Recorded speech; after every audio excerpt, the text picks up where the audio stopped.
வானத்தையும் பூமியையும் படைத்த சர்வ வல்லம் என்ற தேவனை ஸ்தோத்தரிப்போமாக.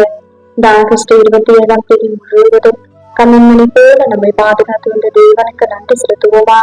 கிருபையும் மகிமையும் நிறைந்த எங்கள் பரிசுத்தமுள்ள நல்ல தகவலை ஸ்தோத்தரிக்கிறோம், துதிக்கிறோம் ராஜா.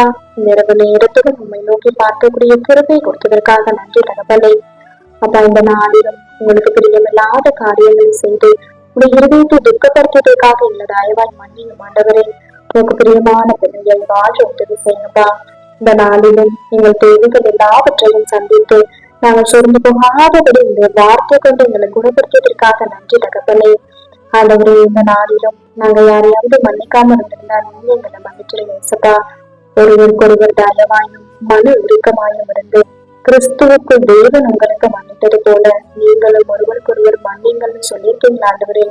அப்ப அவங்க வார்த்தைக்கு கீழ்ப்படிந்து வாழ உதவி செய்யப்பா. போல எல்லாரையும் நேசிக்க கற்றுத்தாரும். இந்த இரவு நேரத்தில் சுபிக்கிற ஒவ்வொருவரையும் ஆசீர்வதிங்கப்பா. அவர்கள் குடும்பங்களையும் பாதுகாத்து வழிநடத்தும். எங்கள் ஆவி ஆத்மா சரீரம் முழுவதையும் இந்த கரத்துல கொடுக்கிறோம். நீர் பொறுப்படுத்தும், நீர் வழிநடத்தும்.